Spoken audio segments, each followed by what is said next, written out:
ഇത് മാസ് മോട്ടോഴ്സിൽ നിന്നാണ് നമ്മൾ ഹീറോൻ്റെ പാഷൻ പ്രോ വണ്ടി, ഹീറോൻ്റെ പാഷൻ പ്രോ ആണ്. നമുക്ക് ആ വണ്ടിയുടെ എൻജിൻ വർക്ക് കഴിഞ്ഞായിരുന്നാണ്. അതിന് ശേഷം നമ്മൾ അതിൻ്റെ ഓയിൽ ഫിൽറ്റർ ക്ലീൻ ചെയ്യാനൊക്കെ ആയിട്ട് വന്നിട്ടുണ്ട്. അപ്പോൾ ഓയിൽ ഫിൽറ്റർ നമ്മൾ അഴിച്ച് ക്ലീൻ ചെയ്യുന്നുണ്ട് കേട്ടോ.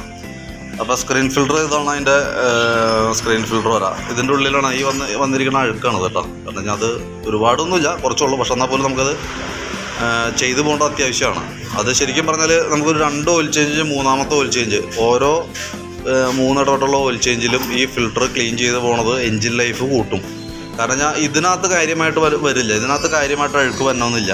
പക്ഷേ ഇത് ക്രാങ്കിൻ്റെ ഉള്ളിലേക്ക്, ഇതാണ് ക്രാങ്ക് ഷാഫ്റ്റ്, ഇതിൻ്റെ ഉള്ളിലേക്കാണ് ഓയിൽ പമ്പ് ചെയ്ത് പോകണം ഉള്ളിലേക്ക്.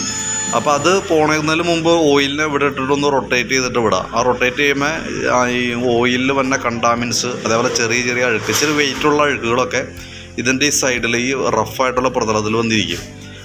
ഇതിപ്പോൾ നിസ്സാരം ഓടിയിട്ടുള്ളൂ. പക്ഷെ എന്നാൽ പോലും അതിനകത്ത് നോക്കിക്കോട്ടെ, അത് എത്രയും അഴുക്കിനകത്തേക്ക് വരുന്നുണ്ട്. അപ്പോൾ ഇത് സ്വാഭാവികമായിട്ട് നമ്മളത് എടുത്ത് കളഞ്ഞില്ല എന്നുണ്ടെങ്കിൽ ഇതിന് ശരിക്കും പറഞ്ഞ ഒരു ഗ്രൈൻഡിങ് പേസ്റ്റിൻ്റെ ഒരു ഇതുപോലെ, ഇപ്പോൾ നമ്മുടെ സ്കിന്നിലിട്ടിട്ട് ഉരച്ച് കഴിഞ്ഞാൽ, കുറച്ച് നേരിട്ട് ഉരച്ച് കഴിഞ്ഞാൽ അവിടുത്തെ തൊലി പോകും. അങ്ങനത്തെ അത്യാവശ്യം ഒരുവിധം അരം ഉള്ള ടൈപ്പ് ഒരു ചെളി പോലെയാണ് വരാം. അപ്പോൾ അത് ശരിക്കും ഇതിൻ്റെ ഉള്ളിലേക്കൂടെ പോയി കഴിഞ്ഞാൽ ക്രാങ്കിൻ്റെ കണക്ടർ റോഡിൻ്റെ നീഡിൽ ബെയറിങ്ങിലേക്ക് ചെല്ലാം. അപ്പോൾ അത് അങ്ങനെ എപ്പോഴും സ്ഥിരമായിട്ട് അങ്ങനെ നിൽക്കുമ്പോൾ അതിൻ്റെ തേയ്മാനം വരുത്തി, അങ്ങനെയാണ് നിലവിൽ ഭൂരിഭാഗം കേസിലും എൻജിൻ സംബന്ധമായിട്ടുള്ള എൻജിൻ സൗണ്ട് കാര്യങ്ങളൊക്കെ വന്നത്. അപ്പോൾ അതുകൊണ്ടാണ് നിർബന്ധമായിട്ടും നമ്മൾ ഓയിൽ ഫിൽറ്റർ ക്ലീൻ ചെയ്യണം എന്ന് പറയുന്നതിൻ്റെ കേസ്. ഇത് ആദ്യത്തെ 1000 കിലോമീറ്ററിനുള്ളിൽ ചെയ്യണമെന്ന് പറയുന്നതിൻ്റെ ഒരു റീസൺ എന്ന് വെച്ചാൽ, നമ്മളിപ്പോൾ ഇത് ക്ലീൻ ചെയ്തിട്ട് സെറ്റ് ചെയ്യണേക്കാളും നമ്മൾ കൈകൾ അത്യാവശ്യം കോട്ടൺ വേസ്റ്റ് കാര്യങ്ങളൊക്കെ പരമാവധി നമ്മൾ ശ്രദ്ധിക്കും. പക്ഷേ എന്നാൽ പോലും നമ്മുടെ ശ്രദ്ധയിൽപ്പെടാതെ ഏതെങ്കിലും വന്നു കഴിഞ്ഞാൽ ഓൾറെഡി ഇതേപോലെ സ്ക്രീൻ ഫിൽറ്ററിൽ വന്നിട്ട് ബ്ലോക്ക് ആവും. അത് ക്ലീൻ ചെയ്യാൻ വേണ്ടിയിട്ടാണ് ആദ്യത്തെ 1 മാസത്തിനുള്ളിൽ നമ്മൾ ചെയ്യണമെന്ന് പറയുന്നത്. ഇതിപ്പോൾ ശരിക്കും 1 മാസം അല്ലെങ്കിൽ 1000 കിലോമീറ്ററാണ് പറയുന്നത്. ഇതിപ്പോൾ അത്യാവശ്യം ഒരു 3000-4000 കിലോമീറ്ററോളം ഓടി. ശരിക്കും അത്ര ഓടിക്കാൻ പാടില്ല. 1000 കിലോമീറ്റർ, എനിക്ക് തോന്നുന്നു 10,000 കിലോമീറ്റർ എന്തെങ്കിലും ഓടിയുണ്ടാവും. ആളുടെ ഓട്ടം വെച്ച് നോക്കുമ്പോൾ അത്രയ്ക്കും ഉണ്ട് ഓട്ടം. അപ്പോൾ നമ്മളപ്പോൾ അത് ക്ലിയർ ചെയ്ത് പോകുന്നുണ്ട്. അതേപോലെ തന്നെ എഞ്ചിൻ്റെ നോയ്സിൽ, സൗണ്ടിൽ വ്യത്യാസമുണ്ട്. അത് വാൽവ് ലൂസായി പോയേക്കണതാണ്. അത് സെറ്റ് ചെയ്ത് കഴിഞ്ഞാൽ എഞ്ചിൻ നോർമൽ സൗണ്ടിലേക്ക് മാറും. കാരണം അത് നോർമൽ നമ്മൾ അഴിച്ചിട്ട് സെറ്റ് ചെയ്യുമ്പോൾ സ്വാഭാവികമായിട്ടും വരുന്നൊരു പ്രോബ്ലമാണ്. അത് നമ്മൾ അഡ്ജസ്റ്റ് ചെയ്ത് കൊടുത്താൽ ആ കംപ്ലൈൻറ്റ് അവിടെ റെഡിയായി പൊക്കോളും. അത് കൂടാതെ കൊണ്ട് വണ്ടിക്ക് 1-2 കംപ്ലയിൻസുകൾ വേറെ ഉണ്ട്. നമ്മുടെ ഫ്രണ്ട് ഫോർക്കിൻ്റെ സൈഡ് ലീക്ക് ഉണ്ടായിരുന്നു.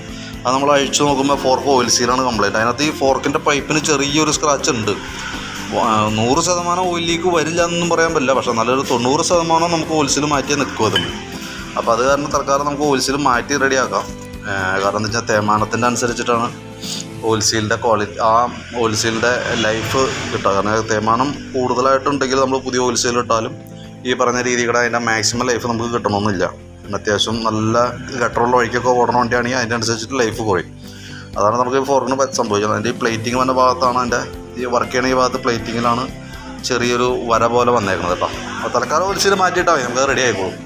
പിന്നെയെന്ന് പറഞ്ഞാൽ നമുക്ക് അതിൻ്റെ ഫ്രണ്ട് വൈസർ, ഹെഡ്ലൈറ്റിൻ്റെ അവിടെ വന്ന വൈസർ, അത് ഓൾറെഡി പൊട്ടിപ്പോയിട്ടുണ്ട്. വൈസർ, അതിൻ്റെ വിൻഡ് സ്ക്രീന്, അതേപോലെ ഈ ഇതിൻ്റെ ഇന്നർ കവറ്, അതൊക്കെ ഡാമേജ് ഉണ്ട്, പൊട്ടിയിട്ടുണ്ട്. അപ്പോൾ അതും കൂടി കൂട്ടത്തിൽ ക്ലിയർ ചെയ്യുന്നുണ്ട്. അപ്പോൾ ഞാനതിൻ്റെ ഏകദേശം ഇപ്പോൾ ഇത്രയും വർക്ക് ചെയ്യുമ്പോൾ എത്ര കോസ്റ്റ് വരുന്നൊരു അപ്രോക്സിമേറ്റ് ഒരു എസ്റ്റിമേറ്റ് ആക്കി നോക്കിയിട്ട് അതിൻ്റെ ഡീറ്റെയിൽസ് ഒന്ന് വാട്സപ്പിലേക്ക് ഇട്ടാൽ കേട്ടോ. അപ്പോൾ നോക്കിയിട്ട് ഒന്ന് റിപ്ലൈ ഇട്ടാൽ മതി. വർക്ക് കംപ്ലീറ്റ് ആയി കഴിയുമ്പോൾ എന്തെങ്കിലും കോൺടാക്ട് ചെയ്യാം. അതേപോലെ തന്നെ എഞ്ചിൻ ഓയിലിൻ്റെ ഇനി അതിൽ ശ്രദ്ധിക്കേണ്ടത് 3000 കിലോമീറ്ററാണ് നമ്മുടെ ഇനിയത്തെ ഓയിൽ പീരീഡ്. ഇത് എത്ര കിലോമീറ്ററിലാണോ ഇപ്പോൾ നമ്മൾ ചെയ്തേക്കണേ, പ്ലസ് 3000 കിലോമീറ്റർ കഴിയുമ്പോൾ ഓയിൽ ചേഞ്ച് ചെയ്യണം നിർബന്ധമായിട്ടും. അങ്ങനെ ശരിക്കും പറഞ്ഞാൽ 3 സർവീസാണ് നമുക്ക് ഒരു വർഷത്തിനുള്ളിൽ ചെയ്യേണ്ടത്. 12,000 കിലോമീറ്ററാണ് എഞ്ചിൻ വാറൻറ്റി ഉള്ളത്. അത് പ്രത്യേകം ശ്രദ്ധിച്ചോളണം കേട്ടോ. കാരണം എന്ന് വെച്ച് കഴിഞ്ഞാൽ അത് ടൈമിങ് വിട്ടുപോയ കംപ്ലയിൻസൊക്കെ വന്നു കഴിഞ്ഞാൽ ഓൾറെഡി നമ്മളിതൊക്കെ ഡാറ്റ സേവ് ചെയ്യണമാണ്. അപ്പോൾ അതുകൊണ്ട് തന്നെ കറക്റ്റ് അല്ല എന്നുണ്ടെങ്കിൽ ഒരു കാരണവശാലും വാറൻറ്റിയുമായി ബന്ധപ്പെട്ടെന്തൊരു കംപ്ലയിൻ്റ് ഒന്ന് കിട്ടാൻ സാധ്യത 99% കുറവാണ്. 99% അല്ല, 100% കുറവാണ്. അപ്പോൾ അത് പ്രത്യേകം ശ്രദ്ധിക്കണം കറക്റ്റായിട്ടുള്ള പീരീഡിൽ വന്ന് സർവീസ് ചെയ്യാനായിട്ട്. ഓക്കെ, കാരണം കറക്റ്റ് സർവീസ് ചെയ്ത് കൊണ്ടുവരുന്ന വണ്ടികൾ കംപ്ലയിൻസ് 99% കുറവാണ്. അതുകൊണ്ടാണ് കൃത്യമായിട്ട് നമ്മളത് ഫോളോ ചെയ്യാൻ പറയുന്നതിൻ്റെ കാരണം. അപ്പോൾ ഞാനതിൻ്റെ ഒരു എസ്റ്റിമേറ്റ് ഇട്ടേക്കാം, നോക്കിയിട്ടൊന്ന് റിപ്ലൈ ഇടണം കേട്ടോ.